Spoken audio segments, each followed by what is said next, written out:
Hey, Webmorgan World Entertainment, James Bond 007 First Light, not the movies, First Light, the game, has officially been delayed to May of 2026. Now, it's only been pushed 2 months, but their reasoning is okay, interesting, but it's also confusing because it's getting delayed while at the same time seemingly not getting delayed. You'll see what I mean. It's weird, it's confusing. And the question is, does anyone really care about this game? Because there does not seem to be any enthusiasm for this game. To the point that, yes, it's from the same company and people who make the Hitman games. And that was one of the complaints people started having when the trailer came out, was the movement and gameplay looks very similar to Hitman. And no one realised at that stage that the same people who made Hitman made this. And then once they found that out, it was like, well, that makes sense, but at the same time, it's like, why did they make it so similar just with James Bond instead? But let's have a look at this because, as I said, this is a little weird and confusing. So, IO Interactive has officially delayed the release of 007 First Light, pushing the launch back by 2 months. The highly anticipated James Bond Origin game will now release on May 27th, 2026. Instead of the originally scheduled March date. In a statement from IO Interactive and CEO Hakan Erbrak, I think is how you pronounce it, probably butchered it, the team says the delay is to ensure players get the strongest possible version of what is their most ambitious game yet. The title is said to be fully playable from start to finish, but the additional development time will allow for further polish and refinement. Now, here's the statement they released, and then you'll see the confusing part that comes right after this. So, their statement said, "Hello everyone, today we are sharing an update regarding 007 First Light, as we have decided to move the game's release by 2 months, to the 27th of May 2026.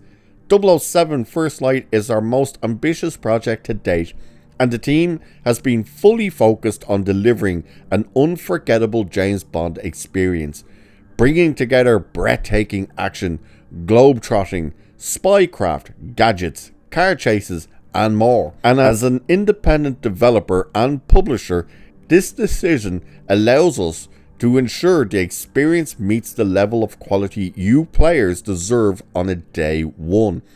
The game is progressing well and is fully playable from beginning to end. So these additional 2 months will allow us to further polish and refine the experience, ensuring we deliver the strongest possible version at launch. We're confident this sets 007 First Light up for long-term success, and we sincerely appreciate the patience and continued support we've received ever since we revealed the game. We look forward to sharing more updates regarding 007 First Light in early 2026. Thank you again for your support, IO Interactive, and the dude's name."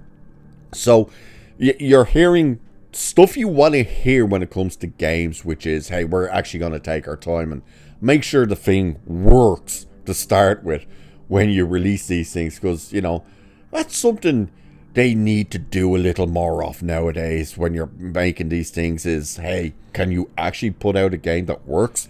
But here's the weird part. So we've heard it's been delayed by 2 months. Then it says, the delay does not affect platform availability.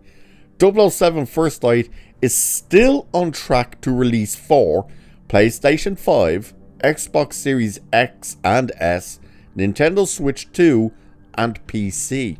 Well, if it's still scheduled for all of these platforms, how is it delayed? I don't get that. How can it possibly be delayed if it's still on schedule to release for those platforms? Can someone answer that? Like, it does not give like a story as to what exactly they mean by that. Because, like, again, I'll read that again.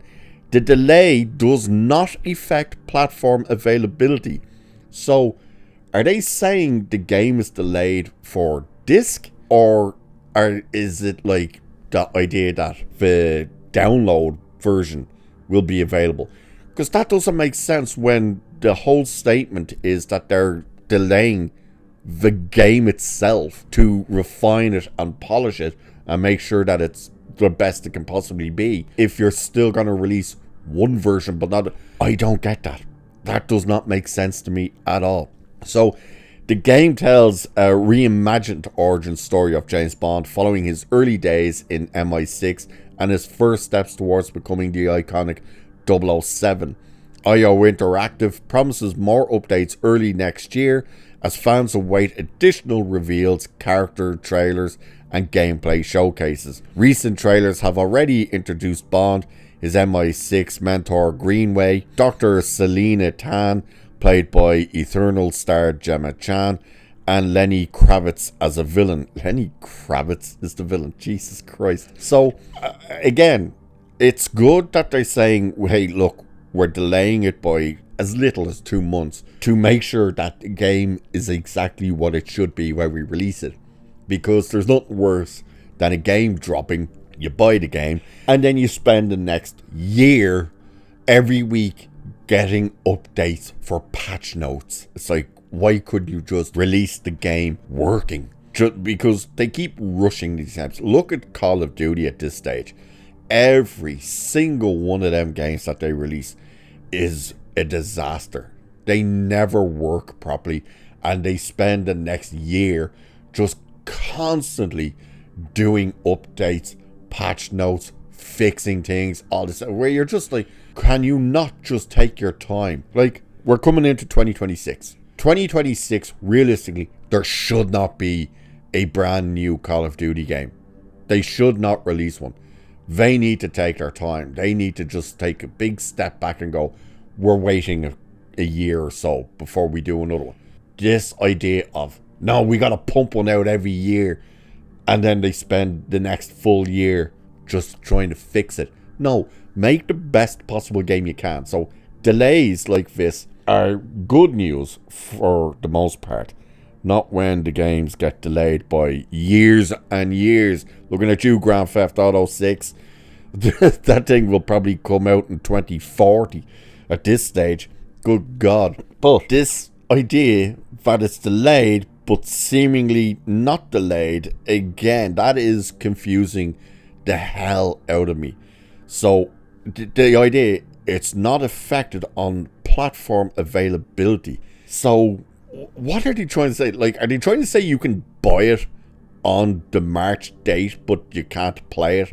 Because that makes no real sense, because you surely you could pre-order it right now.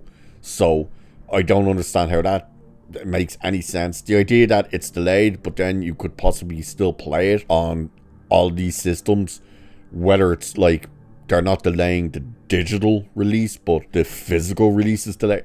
Why would that make sense? Because it's the same game. It's just, it's weird. I cannot wrap my head around that part of it, but well, maybe you guys can. But what do you guys think? Do you think it's good news that they're delaying it to try and actually make sure that it's the best possible game it could be? Do you particularly care? What do you think of the whole game as a whole, if you've seen it, and are you interested in it? And boy, if you can answer the whole it's delayed but still available on the original day, let me know if you can get that one. But with that, I shall leave it there for this one. So do like, share, subscribe and all that good stuff. Cheers, and I'll catch you in the next one.